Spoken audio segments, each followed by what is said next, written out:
солҳои охир дар ҷумҳурии Тоҷикистон саҳми соҳибкорон, аҳолӣ дар бунёд ва таъмиру тармими роҳҳо бештар гаштааст. Аз ҳисоби онҳо ба маблағи беш аз 15 миллион сомонӣ корҳои таъмиру барқарорсозии роҳҳо иҷро карда шудааст. Ин нишондод нисбати соли гузашта 2 маротиба зиёд аст. Дар аксар ноҳияҳои вилояти Суғд соҳибкорон барои мумфаршкунии роҳҳо саҳми назаррас мегузоранд. ба наздикии 3 километр роҳ дар ҷамоати Лаккони ноҳияи Исфара мумфарш гардид. барои обод кардани диёри худ сам гузашта истодам. мана дисоитон ки мана аз тарафи деҳаи Лаккон дародароз сар карда асфалтпӯш намудани кӯчаҳои мошингард шуда истодааст. соҳибкорони маҳаллӣ ва ҳамшаҳроне ки мо дар шаҳри Россия Новосибирске кор мекунанд, ҳиссаи худашонро ва кардан усул кардан. дар маҳаллаи Ҷаббор Холматови шаҳри Конибодом бо ташаббуси соҳибкор Равшан Азизов қариб 1 километр роҳ мумфарш карда мешавад. баҳри бо сифати баланд иҷро шудани корҳо мутахассисон аз техникаи замонавӣ истифода мебаранд. барои ба талабот ҷавобгӯ будани корҳои роҳсозӣ масъулини муассисаи давлатии идораи хоҷагии роҳҳои автомобилгарди вилоятӣ маслиҳат медиҳанд. корҳо мунтазам зери назорат гирифта мешавад. мумфаршкунии 14 километр роҳ дар шаҳри Конибодом низ ба нақша гирифта шудааст. خیلی که شما میدانید بعد از پنج شدنی همین ویروس کووید 19 تمام جهان رو این پاندمی گرفت، پنج شده فرا گرفت. این هم با کارگران کارمندان ساحه راهداری ضرر خودش رو تاثیر خودش رو رسانید. با این نگاه نکرده کارمندان ساحه راهداری فعالیتی پرثمر نمودند و در این جهت ما در سال 2020 زیاده از 2495 کیلومتر راههای ولایت سوغد را تعمیر و ترمیم نمودیم. از آن جمله 184 کیلومتر راه از تعمیر اساسی برآورده شد. 1017 کیلومتر راه تعمیری جاری کرده شد. 1293 کیلومتر راه شغل و هموار کرده شد با شغل که از تمام سرچشمه‌های مبلغ گذاری به مقدار 82 میلیون زیاده از 82 میلیون سومانی مبلغ روانه کرده شد. خیلی گفته میشد که راههای امروز راههای محلی تمام شهر و ناحیات به تعمیر نیاز دارند. نو از آن که هر سال من از حساب مبلغ گذاری مقامات اجرایی حکومت در ولایت سوغد زیاده است. سالهای پیشتر 60 کیلومتر راه تا 60 کیلومتر راه از تعمیر و ترمیم برآورده میشد. از سببی که من این پاندمی سال 2020 فرا گرفت نقشه ها کمتر شد. زیاده از 23 کیلومتر راه تعمیر و ترمیم کردیم و ما کوشش داریم که سال 2021 همین نقشه های زیاد کنیم و اون نقشه هایی که در پیش ایستاده است همین سربلند اجرا نماییم. سالهای آخر برای ترمیم راه ها از طرف تشکیلات و کارخانه ها، شخصان سخاوتمند، صاحبکاران، اهالی به نهایت همین دستگیری زیاد یافته ایستاده ایم. من سال 2020 زیاده از 42 کیلومتر راه اسفالت از حساب صاحبکاران و سخاوتمندان و اهالی اسفالت پوش کرده شدند. متاسفانه минтахаҳои дурдаст аз чунин ободкориҳо баҳрабардор нестанд. мардум танҳо дар роҳҳое гашту гузор мекунанд ки аз даврони шӯравӣ мерос мондаасту акнун ҳолати бад дорад. аз як тараф роҳҳои вайрону таъмирталаб мушкили асосии ронандагон бошад, аз тарафи дигар бесатҳу сифати зарури анҷом додани корҳо муаммои дигар ба ҳисоб меравад. дар роҳҳои ҳудуди шаҳру ноҳияҳо ин вайрониҳоро дидан мумкин аст ки дар роҳ хатар эҷод мекунад ва ҳангоми рафту омад дар роҳҳои фарсудаву таъмирталаб ронандагон намедонанд ки онҳоро чӣ интизор аст. аз ин сабаб бояд ба сатҳу сифати роҳҳои бунёдшаванда диққати махсус зоҳир гардад. шояд фурсати он фаро расидааст ки ба ҷои таъмири қисмҳои роҳ худи роҳ дар баъзе ҷойҳо аз нав мумфарш гардад.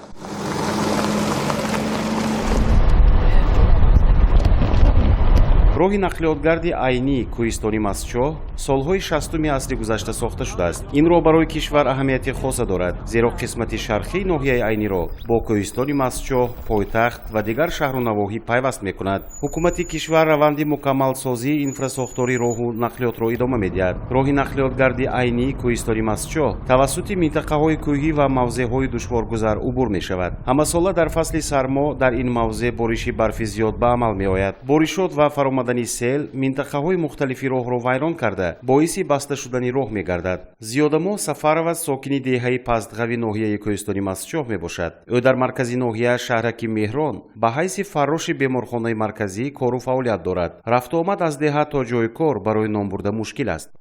мисол аҳмуҷа то ҳаминҷаға 2 соат пиёда мебарем, мошин нест. бурунда 2 рӯз хом мерем, бод 6 рӯзи диги хунно монда. охи баъди зимистон мешавад, мо чон мекунем мисол. мегӯ илоҷаш нест. коргире мо ҳаем мисол духтуро ҳаям аболои мачо мебиёрам бе уволгоҳ ҳама хел азоб мекишам. духтоҳо морамами мошин нест ки мо мисол савор шем бирем. мо аз шумо хоҳиш мекунем, илтимос мекунем ки барои мо як дастгирӣ кунед. роҳи асосие ки ноҳияро бо маркази вилоят мепайвандад роҳи айнии кӯҳистони Мастчоҳ мебошад, ки қисме аз он таъмирталаб ва душворгузар аст. таъмиру барқарорсозии 70 километр роҳи айнии кӯҳистони Мастчоҳ аз тарафи ҳукумати кишвар дар оянда ба нақша гирифта шудааст. раиси ноҳия мегӯяд ки лоиҳаи роҳсозӣ омода мебошад. имрӯз аз тарафи мақомоти иҷроии ҳокимияти давлатии ноҳияи кӯҳистони Мастчоҳ хеле ба ҳамин таъмир ва аз навсозии роҳҳои ноҳия мо аҳамияти ҷиддӣ медиҳем. аз тарафи ҳукумати ҷумҳурии Тоҷикистон лоиҳа шудагӣ аст, лоиҳаи ҳамин роҳи айнии кӯҳистони Мастчоҳ ва мо итминон дорем ки дар оянда 90 километр роҳ пурра аз навсозӣ мешавад. ҳозир сармоягузоро кофта истодем, сармоягузор пайдо шавад, роҳи кӯҳистони Мастчоҳ обод мешавад. ноҳия ба маркази вилоят асосан бо 2 роҳ пайваст мешавад. яке тавассути роҳи кӯҳистони Мастчоҳ айнӣ, дигаре бо убури ағбаи обурдон тавассути ноҳияи Деваштич ба воситаи қатор кӯҳҳо мегузараду хатарнок мебошад. дар роҳҳо таъмири ҷорӣ гузаронида мешавад, вале тез фарсуда гардида муаммо боқӣ мемонад. роҳи миёни деҳаҳо низ ҳамин гуна мебошад, ки дар чунин вазъи роҳ танҳо тавассути нақлиётҳои махсус метавон рафтуомад намуд. истиқоматкунандагони ноҳияҳои айнӣ ва кӯҳистони Мастчоҳ асосан ба деҳқонӣ машғул мебошанд. дар ҳолати мавҷуд набудани роҳи мувофиқ ба бозорҳои марказӣ қисми асосии маҳсулот ба аҳолӣ дастрас намегардад. бо нақлиётҳои сабукрав муваққатан дар фаслҳои гармо гаштугузор кардан имконпазир аст. бо анҷоми барқарорсозӣ ва таъмири роҳҳо меваву сабзавот ва дигар маҳсулот сари вақт ба бозор бароварда шуда сатҳи зиндагии аҳолӣ хубтар хоҳад гардид. истеҳсолкунандагон метавонанд қисми муайяни маҳсулотҳои худро ба хориҷи кишвар низ содирот намоянд. 220 гектар замин дошта мувофиқи дурномае ки имсол пешбинӣ шуд 147 гектар картошка киш кардем. боқимонда заминҳо гандуму манамин ҷаву лӯбиёдонигоҳ киш карда шуд. асос мо картошкаро ба пойтахт биёрем душанбеу баъд вилояти суғ ҳамонҷо интиқол меёбем. асос ҷои гӯем савдои ҳамин мардам ҳамун 2 бозоре ки калон аст ҳамонҷо мебарам. яке аз мушкилиҳои асосии соҳаи сайёҳӣ низ дар вилояти Суғ роҳҳои таъмирталабу ноҳамвор мебошад. аксари сайёҳон инро таъкид менамоянд. аксар хатсайрҳои сайёҳӣ чунин ҳолатро доранд. бошандагони деҳот солҳои зиёд аст ки бо чунин вазъи ташвишовари роҳ зиндагӣ менамоянд. соҳибони нақлиёт ҳамасола маблағҳои зиёдро барои таъмири нақлиёташон масраф мекунанд. таъмиру тармими роҳ агар аз як тараф ба рушди сайёҳӣ дар ин минтақао мусоидат намояд, аз тарафи дигар вазъи зиндагии мардуми деҳот хубтар хоҳад шуд. албатта ин ҷамоати Шинг яке аз дуррастарин ҷамоати шаҳри Панҷикин мебошад ки аз маркази шаҳр то маркази ҷамоати деҳоти Шинг 39 километр аст.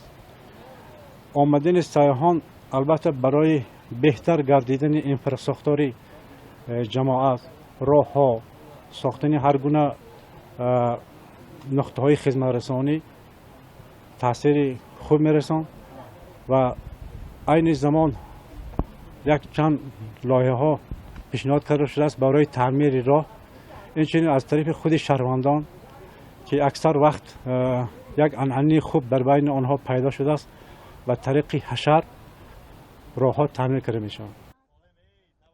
барои дидани манзараҳои зебову нотакрори водии ҳафткӯл ҳамасола ҳазорон сайёҳони хориҷиву дохилӣ меоянд, вале вазъи ногувори қисми зиёди роҳ аз маркази панҷакент то водии ҳафткӯл ҳар нафарро ба ташвиш меорад.